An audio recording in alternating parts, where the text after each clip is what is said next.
BBC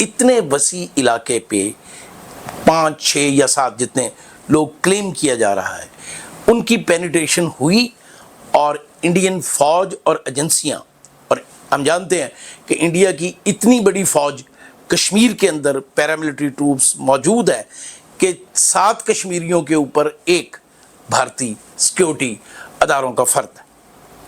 یہ بات کسی کو نظر نہیں آئی۔ پھر یہ کہا گیا کہ اس حملے میں جو اسلحہ استعمال کیا گیا ہے اس میں ایک خاص طرح کی رائفل جو امریکن فوج استعمال کرتی تھی اور جاتے ہوئے افغانستان میں چھوڑ گئی ہے اس کو استعمال کیا گیا ہے۔ دلچسپ بات یہ ہے کہ یہ وہی رائفل ہے جو پاکستان کے بلوچستان میں جعفر ایکسپریس پر ہونے والے حملے میں بھی ملی تھی۔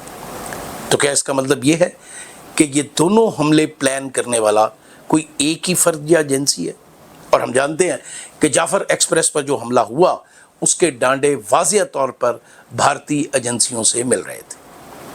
پھر یہ بات کہ بھارت اس طرح کے آپریشن کرنے اور فلیگ شپ آپریشن کے ذریعے پاکستان کو بدنام کرنے کی واقعات میں ماضی میں بھی ملوث رہا ہے۔ بہت زیادہ نہیں، 2 واقعات کو میں آپ کے سامنے رکھنا چاہتا ہوں، آپ کی یادداشت میں تازہ کرنا چاہتا ہوں۔ ایک سمجھوتا ایکسپریس جو بھارت اور پاکستان کے درمیان چلتی ہے، وہ مشرقی پنجاب میں اس پر حملہ ہوا۔ کہا گیا کہ جی یہ کسی ایسے گروپ کی کارروائی تھی جسے پاکستانی ایجنسیوں نے بھیجا تھا، لیکن خود جب بھارتی ایجنسیوں نے تفتیش کی تو پتہ چلا کہ یہ حملہ بھارتی ملٹری کے ریٹائرڈ پرسنلز جو RSS اور BJP کے انتہا پسند ایجنڈے پر چل رہے تھے، یہ ان کا کام تھا۔ یہ تفتیش ہم نے نہیں کی تھی، یہ خود بھارت کی ایجنسیوں نے کی تھی۔ پھر آج سے چند سال پہلے کشمیر میں غیر ملکی سیاحوں پر ایک اٹیک ہوا تھا اور کہا گیا کہ یہ کوئی الفرقان نام کی تنظیم ہے جس نے یہ اٹیک کیا ہے۔ اس وقت بھی اس کے بارے میں ڈاؤٹس تھے کہ یہ کون لوگ ہیں۔ بعد میں 2 غیر ملکی صحافیوں نے ایک کتاب لکھی اور اس کتاب میں اس کا پول کھولا کہ یہ واقعہ خود بھارتی ایجنسیوں نے کیا تھا، پلان کیا تھا، ایگزیکیوٹ کیا تھا، اور اس کا مقصد پاکستان کو بدنام کرنا تھا۔ اب بھی ہم دیکھتے ہیں کہ بھارتی میڈیا پوری شدومت سے یہ اسٹیبلش کرنے کی کوشش کر رہا ہے، لیکن کسی طرح کا کوئی ایویڈنس پیش کرنے کے قابل نہیں ہے۔ تو سوال یہ پیدا ہوتا ہے کہ بغیر کسی شہادت کے آپ کسی دوسرے ملک پر الزام کیسے لگا سکتے ہیں؟ پھر ہم نے دیکھا کہ پاکستان کے تمام میڈیا نے اسے ایک المیہ قرار دیا، انسانی جانوں کے ضیاع پر افسوس کا اظہار کیا، پاکستان کی حکومت نے بھی یہ کیا۔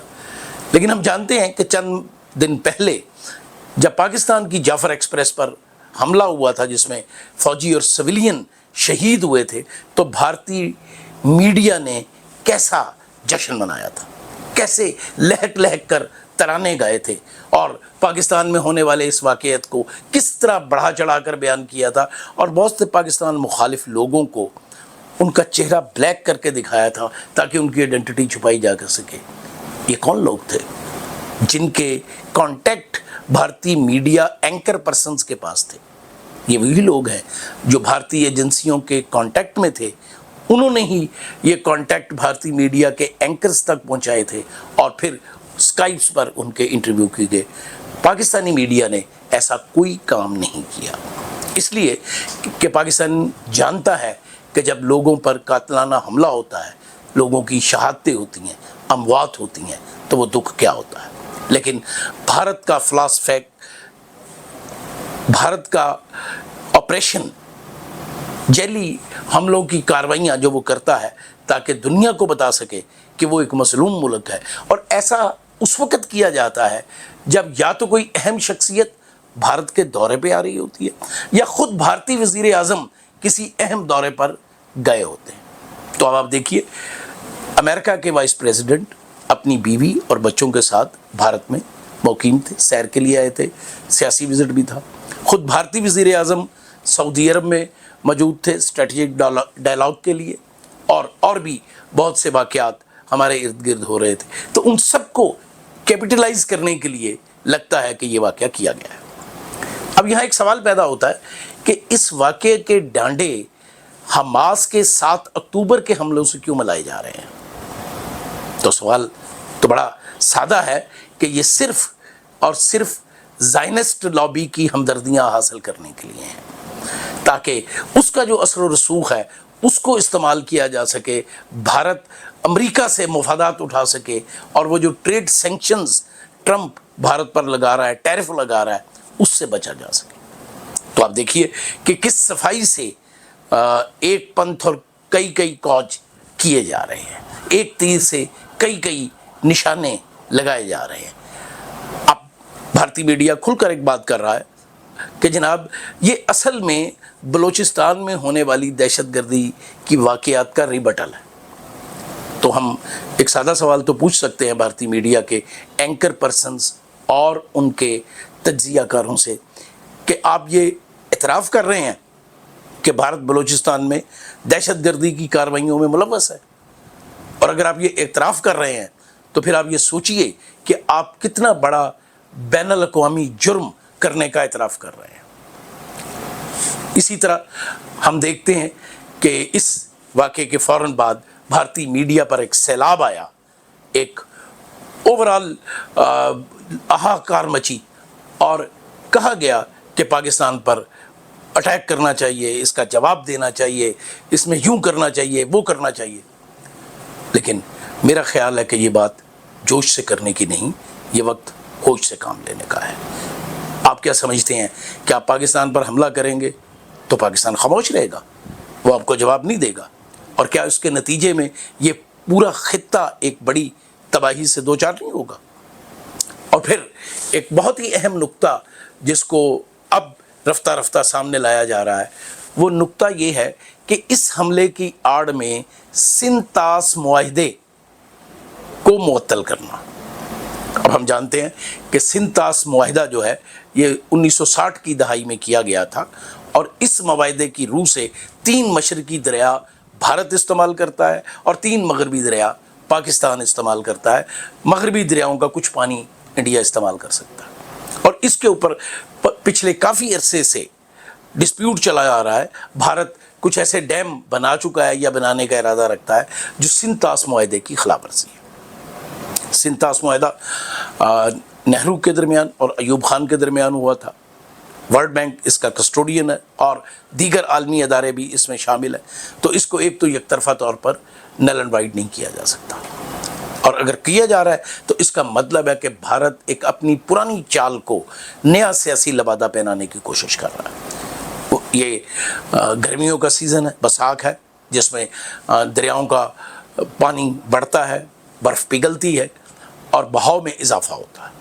تو اس کا مطلب ہے اس بار بھارت پوری طور پر پاکستان کے 3 دریاؤں کو کم سے کم خشک کرنا چاہتا ہے اور باقی دریاؤں کا پانی بھی روکنا چاہتا ہے۔